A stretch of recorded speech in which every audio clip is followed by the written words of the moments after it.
Au sommaire de cette émission, un événement pour susciter des débats autour de la reconnaissance du génocide commis dans l'Est de la République démocratique du Congo. Depuis plus de 30 ans, la RDC est victime de crimes de guerre dans sa partie orientale avec des actes constitutifs de génocide. Plusieurs rapports, dont celui du projet Mapping 2010 et les rapports subséquents du groupe d'experts des Nations Unies sur la RDC 2011-2025, décrivent les violations les plus graves des droits de l'homme et du droit international humanitaire, des crimes que le gouvernement congolais qualifie de génocide. En collaboration avec la mission permanente de la RDC à Genève, le Fonds national des réparations des victimes sexuelles FONARES et la commission d'aide aux victimes SIAVAR ont organisé pendant 3 jours des conférences et expositions à Genève sur le thème 30 ans de conflit armé en RDC, appel à la reconnaissance des génocides oubliés ou ignorés, à la vérité et à la justice. L'événement a été marqué par un message en visioconférence du chef de l'État Félix Antoine Tshisekedi. Plusieurs panélistes se sont succédés pour enrichir les débats autour de ce drame que traverse la RDC. L'art pour la paix et la mémoire, des expositions sur la place des nations. D'un côté, des peintres relatant les actes inhumains commis sur nos compatriotes avec des conséquences physiques et psychiques. De l'autre côté, des œuvres encourageant à la paix et à la solidarité. Des toiles essentiellement réalisées par des citoyens congolais. Le gouvernement congolais était représenté par le ministre de la Justice, garde des Sceaux, accompagné du ministre des Droits humains, celui de la Communication et la vice-ministre des Affaires étrangères. À noter également la présence de plusieurs ambassadeurs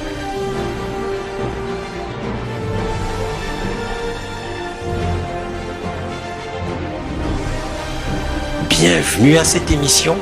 Merci de votre attention. Mon cher Jean-Pierre Onema, je voudrais d'ailleurs profiter de ces instants pour vous rendre hommage, parce qu'on ne le fait pas assez dans notre pays. Vous savez, quand quelqu'un est là en train de servir la République, j'ai l'impression que nous attendons qu'il ne soit plus là pour pouvoir rendre hommage à son travail. Moi, je profite pendant que vous êtes là pour vous dire que ce que vous faites est bien pour notre pays. Voilà. Vous avez choisi d'être ici en Europe afin de couvrir toutes les actions, toutes les activités des acteurs congolais qui viennent en Europe au nom effectivement de la coopération, au nom des relations que nous devons établir avec le pays ami, des pays partenaires, et vous êtes là pour couvrir positivement, dans une approche tout à fait patriotique, ces activités-là. Donc je crois que vous êtes suivis chez nous en RDC, à Kinshasa et dans toutes les provinces, via la RTNC, et je pense que c'est une bonne chose. J'ai tenu donc à M. Onema à vous encourager de poursuivre ce travail qui est un travail positif, parce qu'il est important que le citoyen congolais sache ce que viennent faire ici en Europe les représentants ou le membre de leur gouvernement. C'est très important. Donc continuez comme ça, M. Onema. Bravo.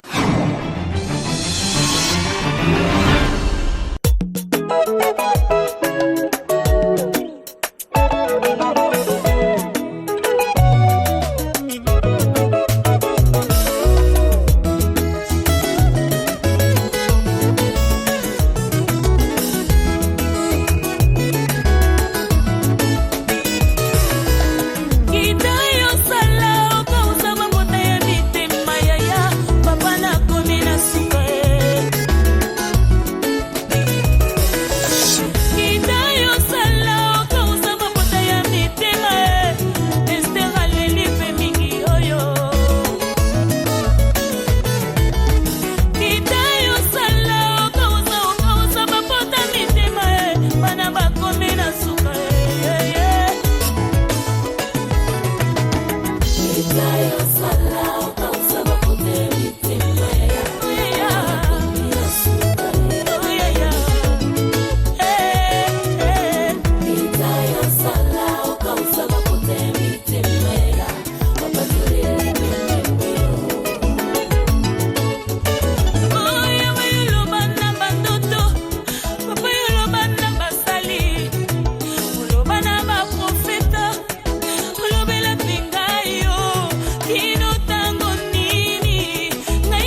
Excellence, Monsieur le ministre d'État, Excellence, Monsieur le ministre des Droits humains, Excellence, Monsieur le ministre de la Communication et Médias, Excellence, Madame la vice-ministre, Messieurs les ambassadeurs, chers compatriotes, chers invités.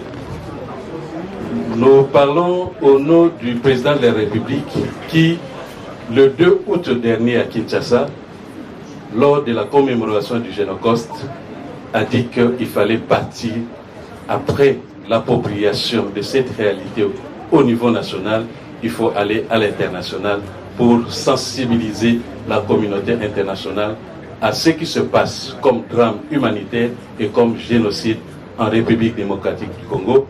Et il avait annoncé à l'occasion qu'on commencera par Genève et puis on ira à New York.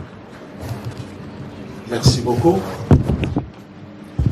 Mesdames et messieurs, c'est avec une grande émotion que j'ouvre aujourd'hui l'exposition intitulée « Un voyage artistique vers la paix ». Ici même, à l'esplanade du Palais des Nations. À travers ces toiles et œuvres, nos artistes ont choisi de peindre sous le thème « L'art pour la paix et la résilience », la triste histoire des conséquences des guerres que subit notre pays. Les souffrances, les larmes, les cicatrices laissées par plus de 3 décennies de violences et de massacres. Chaque tableau est une mémoire, chaque couleur est un cri, chaque trait une blessure ouverte. Mais au-delà des douleurs, ces œuvres sont aussi un appel à la dignité, à la solidarité, à l'espérance d'un avenir meilleur. Ainsi, je déclare ouverte l'exposition « Un voyage artistique vers la paix ». Je vous remercie.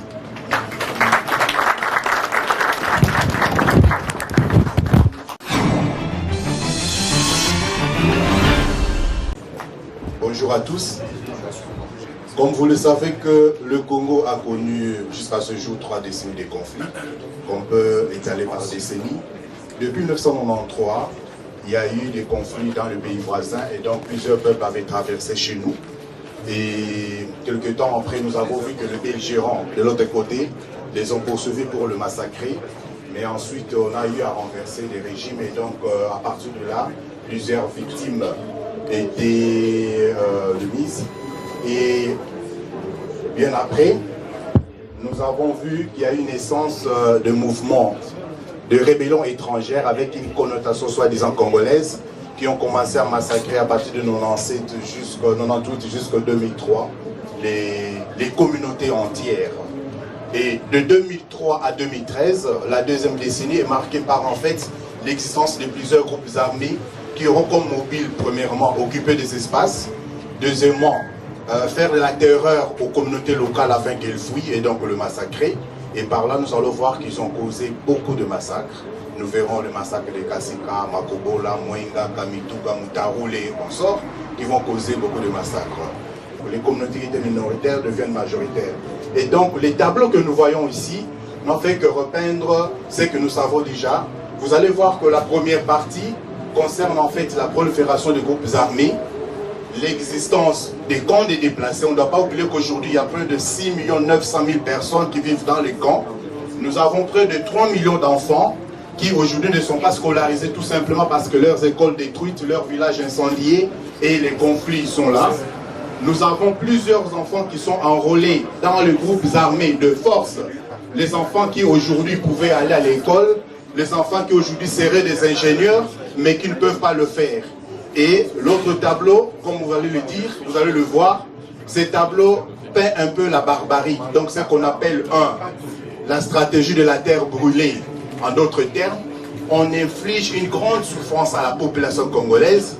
Deuxièmement, on détruit le tissu économique local et et détruit donc le tissu local. Vous allez voir que dans plusieurs pays, dans plusieurs provinces, on ne sait pas se relever aujourd'hui parce que le tissu local est déstructuré. Mais aussi, nous avons le viol comme arme de guerre. Merci à vous tous pour votre présence et à tantôt, à tout moment, n'oubliez pas de passer, de repasser ici dans ce stand. Merci et bon après-midi à tous.